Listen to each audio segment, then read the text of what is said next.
ఆ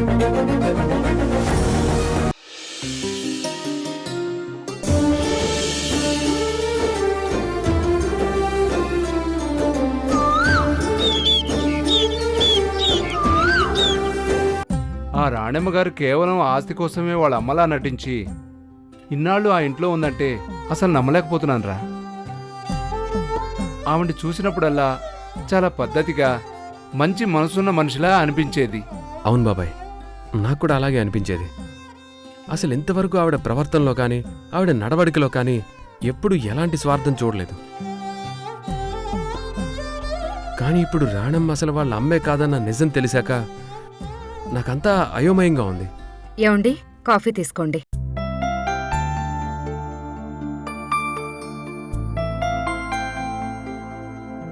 ఒరే కళ్యాణ్, నువ్వు పేరుకే పోలీస్ ఆఫీసర్వి గాని బొత్తిగా లోకం తెలియని వాడివిరా. ఎంతమంది లేరు చెప్పు ఆస్తుల కోసం నటించేవాళ్ళు? అంటే ఇదంతా రాణమ్మ ఒక ప్లాన్ ప్రకారమే చేసిందంటావా? మరింకేంటి, ఆస్తులన్నింటికీ సంబంధించి తన పేరు మీద విల్లెందుకు రాయించుకుంటుంది? లేదు పిన్ని, అందరూ వేరు, రాణమ్మగారు వేరు. ఆస్తుల కోసం నటించేవాళ్ళు ప్రాణాలకి తెగించి ఎదుటివారిని కాపాడరు. జైల్లో ఎవరికో శిక్ష పడుతుంటే తనొక నిర్దోషం నమ్మి ఆ పాపం ధర్మతేజ ఇండస్ట్రీస్కి తగలకూడదని, ఆ సంస్థ పునాదుల్లో ఒక నిర్దోషి కన్నీరు ఉండకూడదని ఆవిడ పడిన తపన మనందరికీ తెలుసు కదా. ఆవిడ ఆ ఇంటికి అమ్మగా నటించుండొచ్చు, కానీ ఆ ఇంట్లో వాళ్ళందరి మీద చూపించిన ప్రేమానురాగాలు మాత్రం అక్షరాల నిజం. అలాంటి మంచి మనిషి గురించి నిజానిజాలేంటో తెలుసుకోకుండా వాళ్లలాగే మనం కూడా ఆవిడ్ని ఆస్తి కోసం నటించే మోసగత్తంటే ఆ నింద వేసిన పాపం మనకే తగులుతుంది. నిజమే కళ్యాణ్, ఎవరైనా సరే మాటలతో తన ముసుగుని కాపాడుకోవచ్చు కానీ చేసే పనులతో వాళ్ళ అసలైన తత్వాన్ని దాచలేం. ఆవిడ చేసిన ఒక్క మేలే తను ఎలాంటి మనిషో చెప్పడానికి 100 సాక్ష్యాలతో సమానం. ఏమో బాబు, మీరెన్నైనా చెప్పండి, సమాజంలో ఎన్ని చూడలేదు మన మీద లేనిపోని ప్రేమలు కురిపించి మనల్ని హిప్నాటిజం చేసి తమ వైపు తిప్పేసుకుంటారు. పోన్లే, ఇప్పటికైనా వాళ్ళ అసలు తల్లి వచ్చింది కాబట్టి సరిపోయింది. లేకపోతే ఆ పిల్లల పరిస్థితి ఏమైపోయేది? మీరంతా ఏమనుకున్నా సరే పిన్ని, ఆవిడ మంచితనం మీద నాకున్న నమ్మకం మాత్రం పోదు. సరేలే, నీ పోలీస్ బుర్ర నీది. ఆ రాణమ్మ గురించి వదిలేసి నీ కాబోయే భార్య, నిజమైన తల్లి ఆ చిత్రావతి గారి గురించి ఆలోచించు. ఆవిడిప్పుడే కదా వచ్చారు. 2 రోజులు పోయిన తర్వాత మనమే వాళ్ళ ఇంటికి వెళ్ళి ఒకసారి కలిసి వస్తే సరిపోతుంది.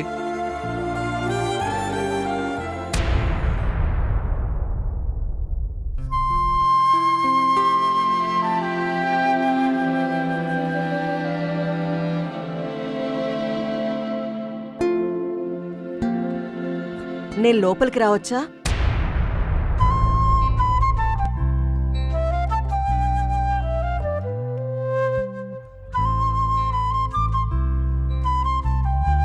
రూంలోకి రావడానికి కూడా కూతురు పర్మిషన్ అడుగుతావింటమ్మా? రా. లేదులేమ్మా, ఒక వయసొచ్చాక పిల్లలకంటూ కొన్ని సొంత ఆలోచనలు, కొంత ప్రైవసీ ఉండాలి. అదేం లేదులేమ్మా, రా వచ్చి కూర్చో. అంటే నేను నేరుగా లోపలికొస్తే మీకేదైనా ఇబ్బంది కలుగుతుందేమో అనిపించింది. అలాంటిదేం లేదమ్మా. అవును, మీరింకా పడుకోలేదా? పరాయిదాన్ని పిలిచినట్టు ఆ మర్యాదేంటమ్మా?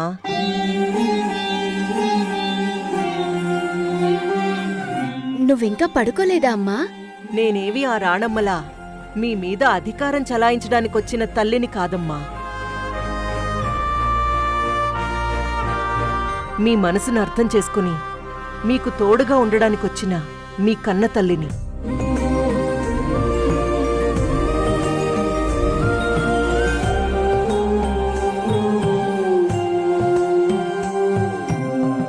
ఇఫ్ యూ డోంట్ మైండ్, నేను కూడా మీతో జాయిన్ అవ్వచ్చా?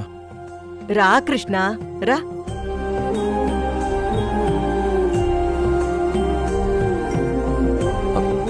అంటే కొంచెం లోన్లీగా ఉందమ్మా, నిద్ర పట్టడం లేదు. మీరేం మారలేదు కృష్ణ. చిన్నప్పుడు ఎలా ఉన్నారో ఇప్పుడు అలాగే ఉన్నారు. చిన్నప్పుడా ఎలా ఉండేవాళ్ళమమ్మా? నేను కథ చెప్పందే మీరెవ్వరూ నిద్రపోయేవాళ్లు కాదు. కథ చెప్పమని తెగ మారం చేసేవాళ్లు.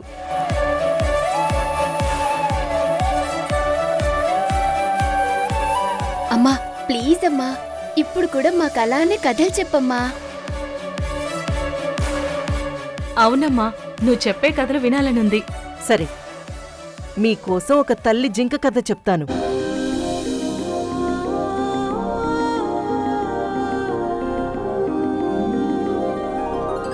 అనగనగా ఒక అడవిలో నాలాంటి ఒక తల్లి జింకుండేది. దానికి మీలాగే 3 అందమైన పిల్లలుండేవి.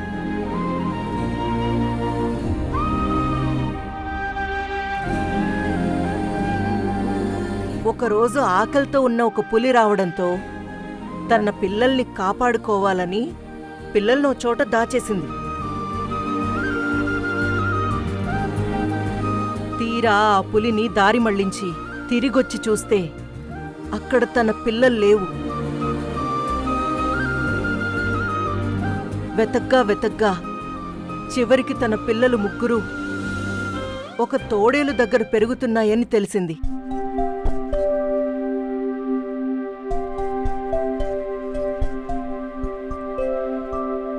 నల్లటి వెలుగల్లే నడిరాత్రి నవ్వల్లే సాగేటి వరదల్లే బడిదారిలో పరుగల్లే ముని పంటే బిగువల్లే తొనకాని పొగరల్లే సొలసి సోలిన బిట్ట నీలి కలువా జోలాలే జో జో పాపాయే జో జో జోలాలే.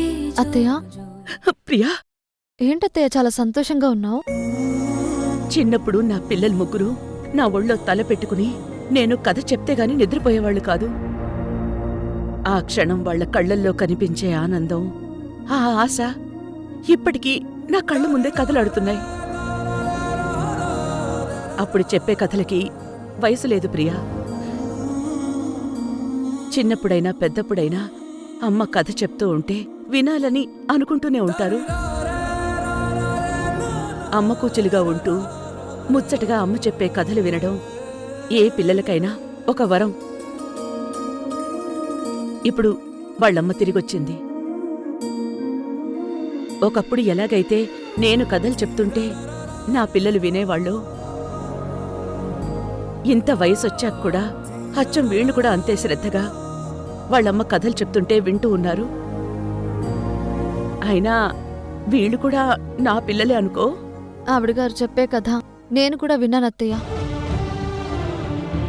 ఆ కథలో మిమ్మల్ని తోడేలుతో పోల్చి చెప్తున్నారు. కథ ఏదైతే ఏముంది ప్రియా,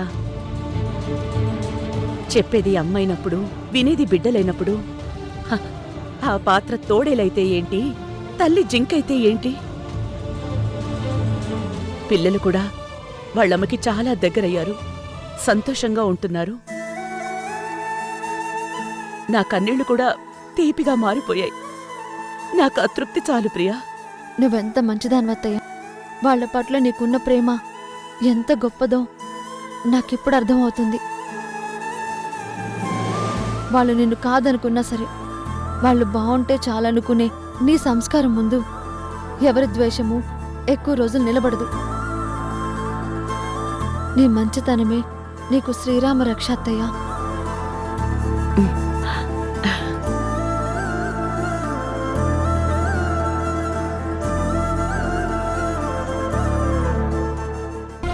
ఇది నన్ను ప్రశాంతంగా ఫోన్ కూడా చూసుకొనివ్వదు. ఈ తింగర్ది నా ఫాలో రిక్వెస్ట్ యాక్సెప్ట్ చేస్తుందో లేదో. రిక్వెస్ట్ అయితే పెట్టి చూద్దాం.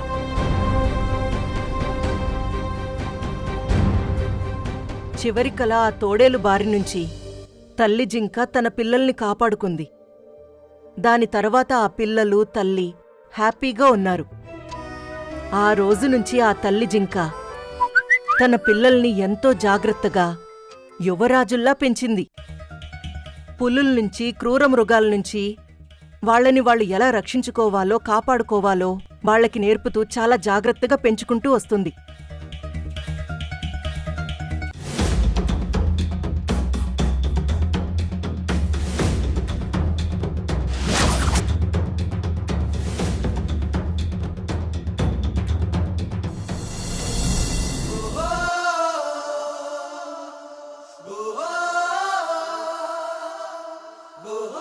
ఈ ఇంటి వారసులకి కన్న తల్లిని, ఈ ఇంటి యజమానికి ధర్మపత్నిని.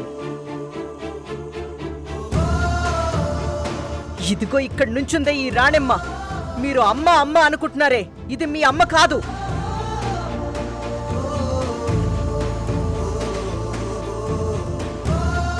నా బాధ్యత తీరిపోయింది. ధర్మతేజ గారికి ఇచ్చిన మాట ప్రకారం కృష్ణ, కార్తీక, కావేరులకి తల్లిగా వచ్చాను. వాళ్ళని మంచివాళ్లుగా మార్చాను. ఇక మీదట వాళ్ళు ఎలాంటి చెడు వ్యసనాలకు గాని, చెడలవాట్లకు గాని వెళ్లరు. ఆ నమ్మకం నాకుంది. వాళ్ళ జీవితాల్లో నేను లేకపోయినా వాళ్ళు సంతోషంగా ఉంటారని నా మనసు చెప్తోంది. ఇక ఇప్పుడిక్కడి నుంచి వెళ్ళిపోవడమే కరెక్ట్.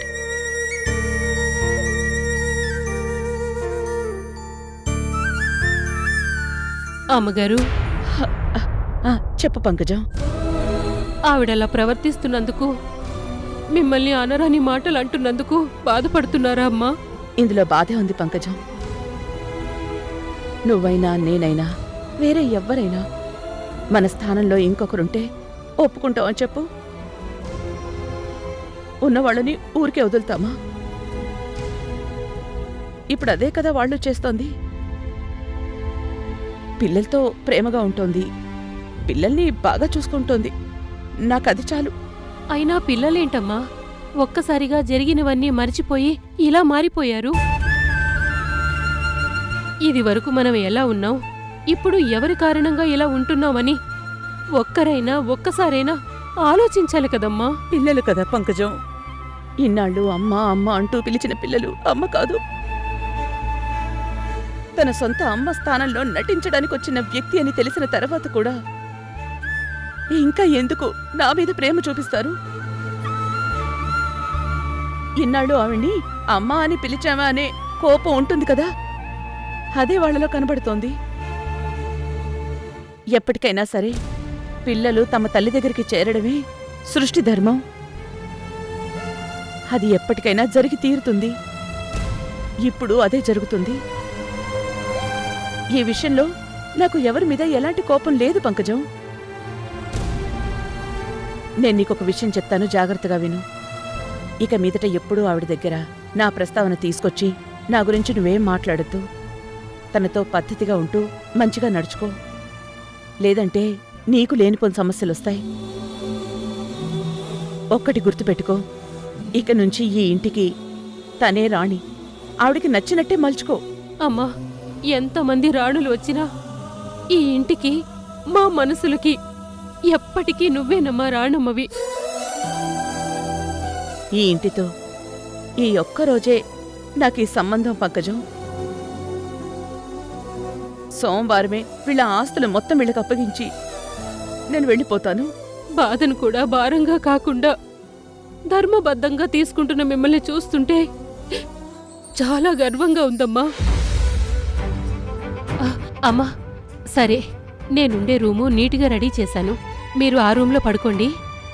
ఏం పర్లేదు పంకజం, నేను ఆ సోఫాలో పడుకుంటాను. నువ్వు వెళ్ళి పడుకో.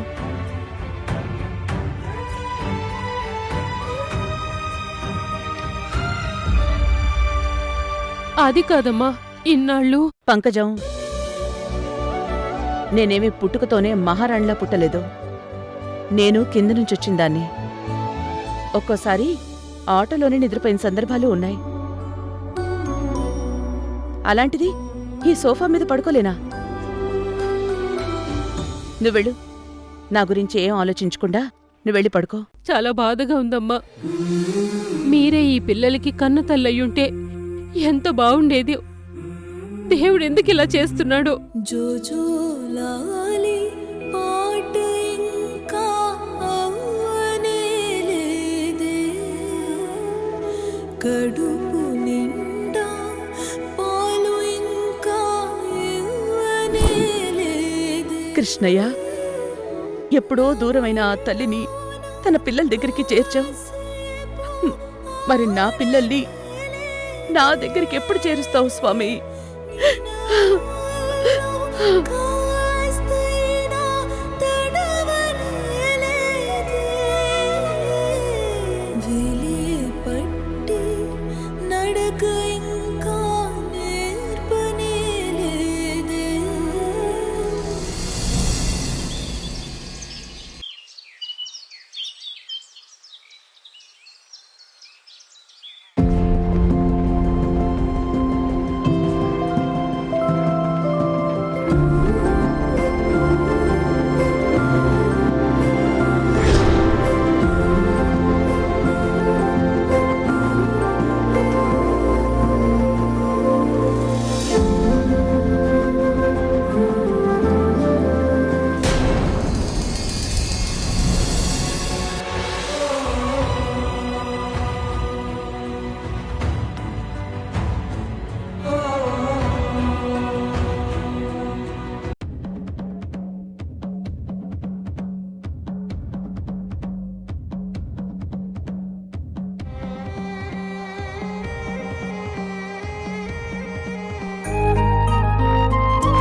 అందరూ హారతి తీసుకోండి, నేను పెడతాను.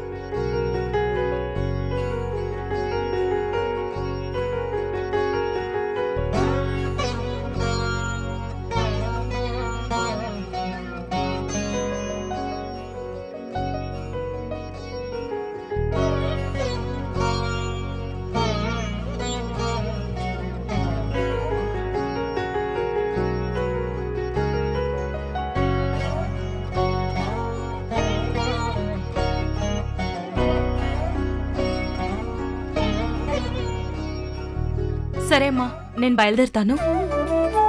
సరే అమ్మా, నేను కూడా వెళ్తాను. ఆగు, వెళ్తాను కాదు, వెళ్ళొస్తాను అనాలి. సరే అమ్మా, వెళ్ళొస్తాము. వెళ్ళొస్తాం. అలాగే. ఆగండి. గతం మర్చిపోయింది మీ నాన్నైతే మీ ఇద్దరికి ఏమైంది? మీ చిన్నప్పటి విషయాలు మీకు కొన్నైనా గుర్తుండాలి కదా. చిన్నప్పుడు మీరు స్కూల్కెళ్ళేటప్పుడు నేనే మీకు ఎదురొచ్చేదాన్ని కదా, ఏంటి గుర్తులేదా? మాకు చిన్నప్పటి విషయాలేవీ గుర్తులేవమ్మా. దాన్ని అడ్డం పెట్టుకునే కదా ఎవరు పడితే వాళ్ళు అమ్మనని ఇంట్లో చేరి మమ్మల్ని మోసం చేసింది. కన్నతల్లి ఎదురు రావడం మంచి విషయమే కదా చిత్ర. ఇప్పుడు కూడా వెళ్ళి పిల్లలకి ఎదుర్రా, ఎవరు కాదంటారు? అవునా? రామా. ఆ.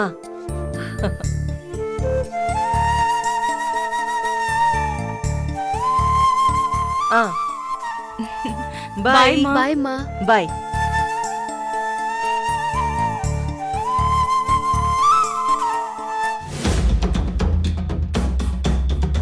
ఏంట్రాణమ్మా, పూజకి అందుకోవడం ఆలస్యమైనట్టుంది. నేను పూజకి రావడం ఆలస్యం కాలేదు. మీరే కొంచెం త్వరగా పూజ మొదలుపెట్టారు.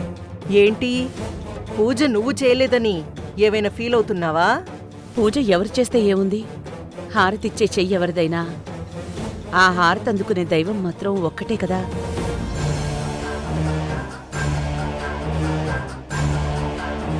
ఆ దేవుడి ముందు దీపం మీరు వెలిగించినా నేను వెలిగించినా వచ్చేది అదే వెలుగు. అలాగే ఈ ఇంట్లో ఎవరు పూజ చేసినా అది ఈ ఇంట్లో వాళ్ళందరి క్షేమం కోసమే కదా.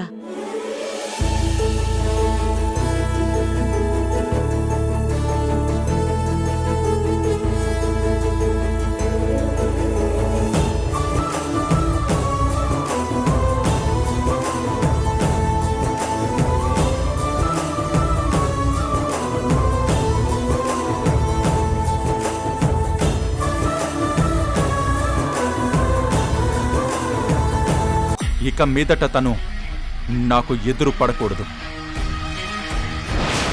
నాతో మాట్లాడకూడదు, నన్ను విసిగించకూడదు. కాదు కూడదు అంటే మీతో పాటు తనని కూడా తీసుకుని వెళ్ళిపోండి. తను నాకింకా అక్కర్లేదు.